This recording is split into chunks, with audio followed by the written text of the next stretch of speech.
then something happened. Tell us. Then there is no passport, there is no visa, there is nothing. When I ask about where is the contract or where is the visa, they always say next week, next month, next week. And they directly change the work. Yeah. They ask me to be a scammer. So talking with people, internet, by Instagram and Facebook. Yeah. So what was it like? So you asked the manager and the team, I would like to have my passport, the visa, the papers, and they sort of lie to you in order to get you They to... never give me the answer. They never give me the answer. It's always your passport is in the immigration, you have to wait, blah blah blah, and bullshit. And I discovered there is nothing. This place is not for work. And I was not alone. There is a lot of people from Vietnam, from China, from Myanmar doing the same work. They force them to do this work. They cannot even go out from there. So it's like human kidnapping, then forced work. Human kidnapping, yeah, something like this.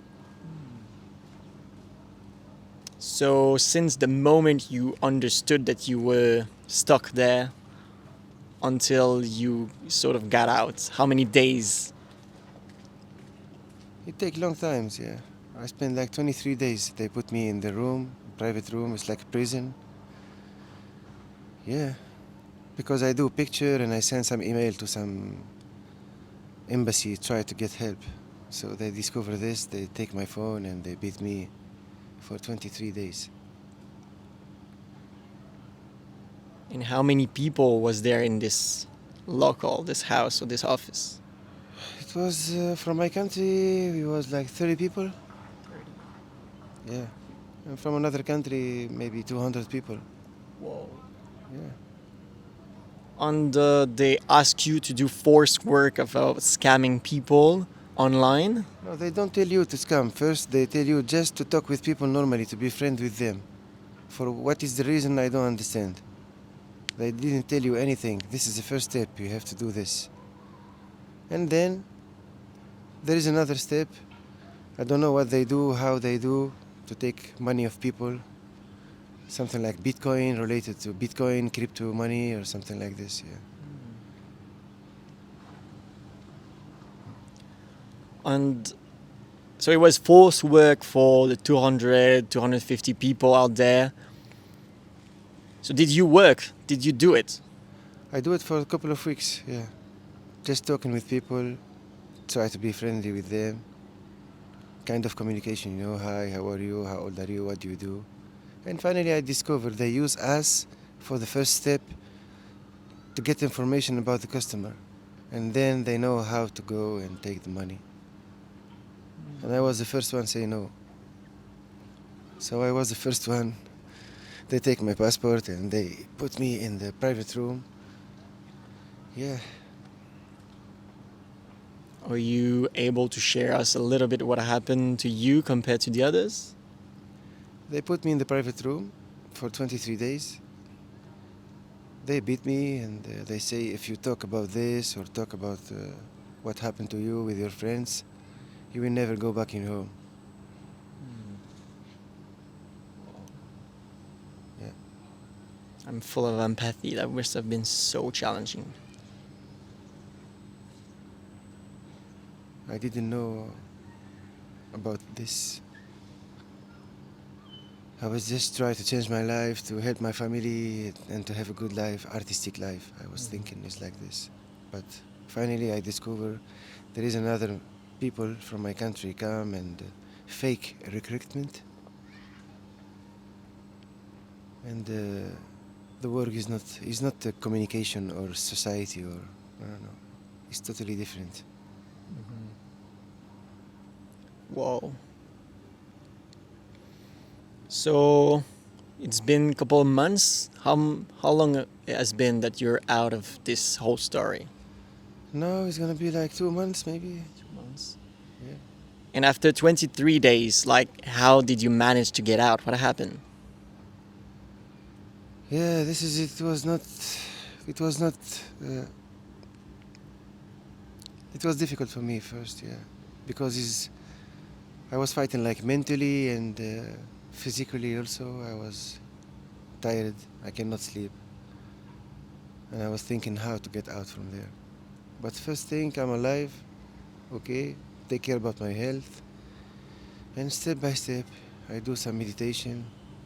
I do some yoga in the morning, and I pray also. And God listened to me finally. I'm out from this place, and I say 15 people with me. Yeah. So a little bit back into the story, did you had any chances to communicate to the outside world? Did you talk to family or? First, I cannot talk with anyone because I was not ready. But priority is my family. Yeah. I say to my family the truth because now or after 1 year or after 5 years, they need to know. I care about them because I don't want to choke my family, you know. I'm 70 years old, they are tired. They will not understand what happened to me. And no one gonna understand. Even my fiancé didn't trust me and didn't believe in me because he didn't know what happened to me. Because suddenly I cannot contact anything and anyone. Yeah. Mm-hmm. Looking back, like, how are you feeling in the present about this whole story? I just start to forget, and that's happened maybe for a reason. It's a bad experience, okay? I didn't choose. Now I'm breathing, I'm alive, I take care about my health, and I focus in artistic music, find a small job, and I'm happy with what I have now, like this. Nature. Yeah.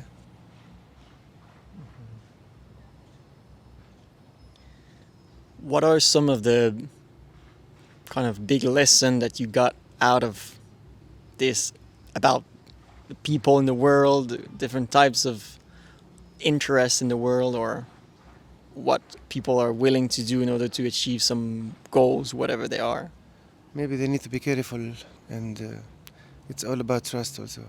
Don't trust easy. Maybe stay in your country and work and stay with your family is better than you travel somewhere and you will not know what's gonna happen. It's okay, it's good to travel. I'm not pushing people to stay, no, don't travel, don't discover the world.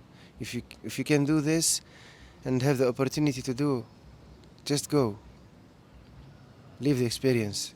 Bad or good, you're gonna face this, but remember, your family first and your country. No one gonna care about you more than your family and your country.